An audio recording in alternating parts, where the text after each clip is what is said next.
കേരളത്തിലെ സർക്കാർ ജീവനക്കാർക്കും പെൻഷൻകാർക്കും സർക്കാർ ഏർപ്പെടുത്തിയ ആരോഗ്യ ഇൻഷുറൻസ് പദ്ധതിയാണ് മെഡിസെപ്പ്. പ്രതിവർഷം 3 ലക്ഷം രൂപയുടെ അടിസ്ഥാന പരിരക്ഷ, എംപാനൽ ചെയ്ത ആശുപത്രികൾ വഴി ക്യാഷ്ലെസ് ചികിത്സ എന്നിവയൊക്കെ ഇതിന്റെ പ്രധാന സവിശേഷതകളാണ്. എന്നാൽ ഇനി മുതൽ അതിൽ ചെറിയൊരു മാറ്റമുണ്ട്. സംസ്ഥാന സർക്കാർ ജീവനക്കാർക്കും പെൻഷൻകാർക്കും ആശ്വാസമാവുകയാണ് ഒരു ഹൈക്കോടതി ഉത്തരവ്.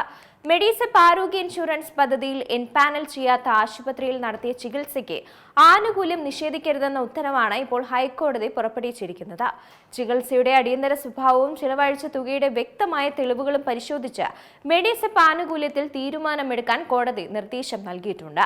പോലീസ് വകുപ്പിലെ ഉദ്യോഗസ്ഥനായ കൊട്ടാരക്കര സ്വദേശി അനിൽകുമാർ സമർപ്പിച്ച ഹർജിയിലാണ് ജസ്റ്റിസ് വിജയ് എബ്രഹാമിന്റെ നിർണായക ഉത്തരവ് വന്നിരിക്കുന്നത്. ബോൺ മാരോ ക്യാൻസർ ബാധിതനായ അനിൽകുമാറിന് വിദഗ്ധ ചികിത്സയ്ക്കും ശസ്ത്രക്രിയയ്ക്കുമായി പോലീസ് വകുപ്പിൽ നിന്ന് മുൻകൂട്ടി അനുമതി ലഭിച്ചിരുന്നു. 1 കോടിയോളം രൂപയാണ് ചികിത്സയ്ക്കായി ചിലവായത്.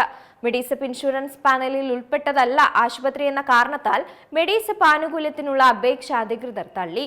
തുടർ ചികിത്സയ്ക്കും മരുന്നുകൾക്കുമായി വലിയ തുക വീണ്ടും ചിലവായതോടെയാണ് ഒരു അഭിഭാഷകൻ മുഖേന അനിൽകുമാർ ഹൈക്കോടതിയെ സമീപിക്കുന്നത്.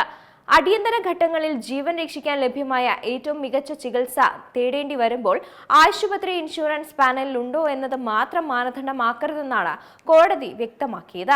അർഹമായ തുക നൽകുന്നതിൽ അനുകൂല തീരുമാനമെടുക്കാൻ മെഡിസെപ്പ് ജില്ലാ അധികാരികൾക്ക് കോടതി നിർദ്ദേശവും നൽകിയിട്ടുണ്ട്.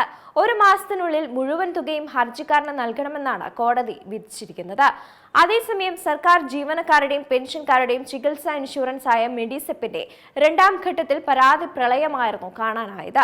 അർഹമായ ക്ലെയിം നൽകാതെയും പരാതികൾ പരിഗണിക്കാതെയും ജീവനക്കാരെയും പെൻഷൻകാരെയും വലയ്ക്കുകയാണ് ഇൻഷുറൻസ് കമ്പനി എന്ന പരാതികളാണ് ഏറെയും ഉയർന്നു വന്നത്. ജീവനക്കാർക്ക് ഉപകാരപ്രദമായി പദ്ധതി നടത്തിയില്ലെങ്കിൽ കരാർ പിൻവലിക്കുമെന്നായിരുന്നു അന്ന് ധനമന്ത്രി കെ.എൻ. ബാലഗോപാൽ കമ്പനിക്ക് മുന്നറിയിപ്പ് നൽകിയിരുന്നത്. 1ാം ഘട്ടത്തിലും ഒട്ടേറെ പരാതികൾ ഉയർന്നിരുന്നു. അന്നും ഇപ്പോഴും ഓറിയന്റൽ ഇൻഷുറൻസിനാണ് മെഡിസെപ്പിന്റെ കരാറുള്ളത്. പരാതികൾക്കിടയിൽ നൽകാതെ പ്രവർത്തിക്കാമെന്ന ധാരണയോടെയാണ് 2ാം ഘട്ടം നടപ്പിലാക്കിയത്. തെരഞ്ഞെടുപ്പിന് മുമ്പ് പ്രശ്നങ്ങളെക്കുറിച്ച് ചർച്ച ചെയ്യാൻ യോഗവും ചേർന്നിരുന്നു. സർക്കാർ നിർദ്ദേശങ്ങളും നൽകി. എന്നാൽ തെരഞ്ഞെടുപ്പ് കഴിഞ്ഞതോടെ സർക്കാർ ഇടപെടലുകൾ ദുർബലമായ സാഹചര്യത്തിലാണ് വ്യാപകമായി ക്ലെയിം നിരസിക്കാൻ തുടങ്ങിയത്. UDF സർക്കാരിന്റെ ആദ്യ ബജറ്റിൽ സർക്കാർ ജീവനക്കാർക്ക് കാര്യമായ പരിഗണനയൊന്നും ഉണ്ടായിരുന്നില്ല.